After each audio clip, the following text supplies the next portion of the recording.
Zdravo! Sada ćemo malo pričati o softveru Huawei Ascend V1 telefona, a ukoliko vas interesuje hardware ovog uređaja, kliknite na link koji se nalazi na ekranu ili u opisu ovog snimka ili kliknite na punu tekstualnu recenziju koja se takođe nalazi u opisu ovog snimka, to je link do nje. Huawei Ascend V1 telefon radi na Windows Phone 8 operativnom sistemu. To je najsavremenija verzija ovog operativnog sistema Microsoft kompanije.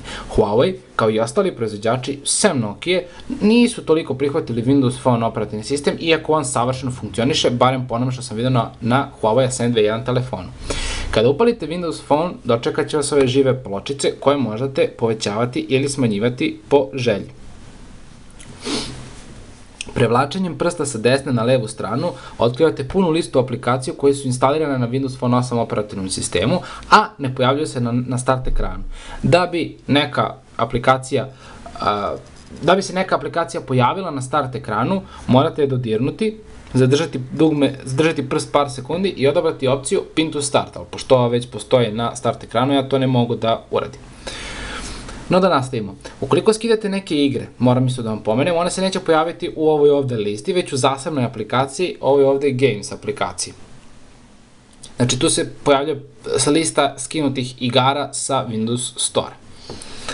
Kad smo već kod aplikacija na Windows Store, moram reći da ih ima 130.000, ali nema puno onih popularnih, što znači da nema Flipboarda na koji sam navikao i koji često koristim, nema Blitz novina, aplikacije za Blitz novine, nema Google Maps, nema Subway Surfers igre, nema Jetpack Joyride, takođe igra, nema nijedne aplikacije na koju sam navikao prilikom korišćenja Android platforme. Nema je jednostavno unutar Windows Store-a. Našao sam neke substitute kao i B92 i WhatsApp aplikaciju, što je super, ali nije to to. Nadam se da će Microsoft uvideti problem i da će podržati programere da stvaraju nove aplikacije za Windows Phone 8. Što se tiče integracije sa društvenim mrežama, nisam preterano zadovoljan. Drugačije iskustvo nego na Android ili iOS platformi, donekle i dobro, ali me nervira raštrkanost svega toga. Na primjer, u People aplikaciji se nalaze svi Facebook prijatelji, kao i notifikacije, news feed i moj profil. Sa mog profila mogu staviti update, mogu se čekirati ili postaviti chat status, a da li sam online ili offline, a ulazim na chat kada uđem u poruke, idem online. Znači, tu se nalaze svi prijatelji koji su online. Dalje, ako hoću da vidim slike koje sam postavio na Facebook, moram otići zasebno u Photos,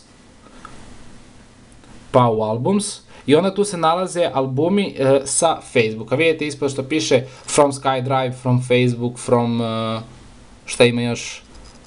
Eto, to je to. From SkyDrive, From Facebook. I to se nalazi...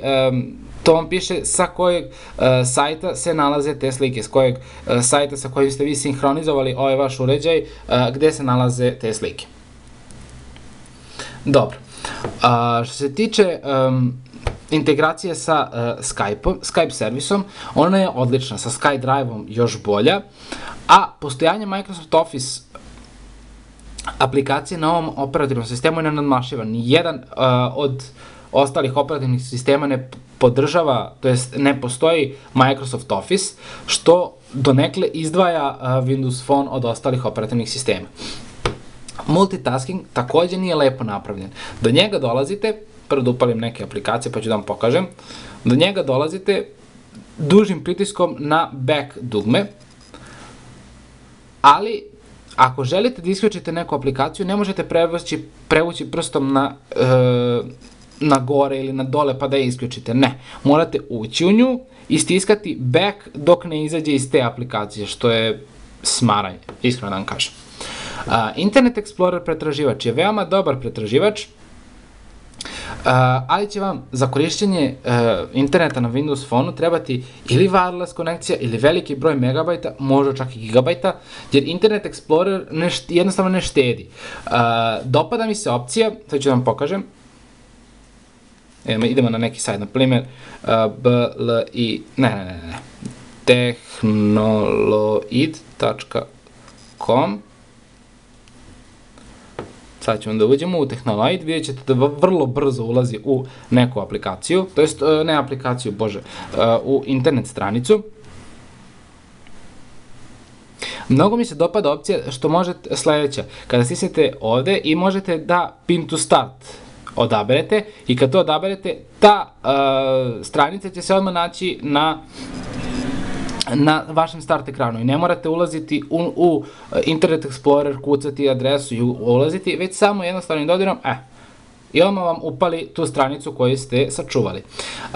Takođe, moram pomenuti da, pošto nema Google mapa, na Windows Phone operativnom sistemu se nalaze Bing mape. One nisu toliko, da kažem, precizne kao i Google Maps, ali su dovoljno dobre da da vrše funkciju. Znači, možete ne dešava se da neće da se upali automatska navigacija, da odaberete, na primjer, od jednog do drugog mesta, ne može nekada da izračuna put, da napravi rutu, ali generalno gledano dobra je. Windows Phone 8 sve što radi odlično. Fluidnost je na velikom nivou, internet je veoma brz, kvalitet poziva je dobar. Igre koje postoje na Windows Phone Store-u rade dosta dobro, ali se primeti nedostatak kvalitetnih aplikacija. Ako ne možete bez Android ili iOS aplikacija, ne bih vam preporučio ovaj telefon, barem ne još dok se one ne pojave na Windows Store-u. Ali ukoliko želite telefon koji će raditi savršeno dobro, biti dosta fluidan i neće biti skup, preporučujem Huawei Ascend V1 telefon koji će, kako glasine kažu, a kako su mi kontakti iz Huawei kompanije rekli, koštati oko 250 € u slobodnoj prodaji, a nadam se kod operatera dosta manje.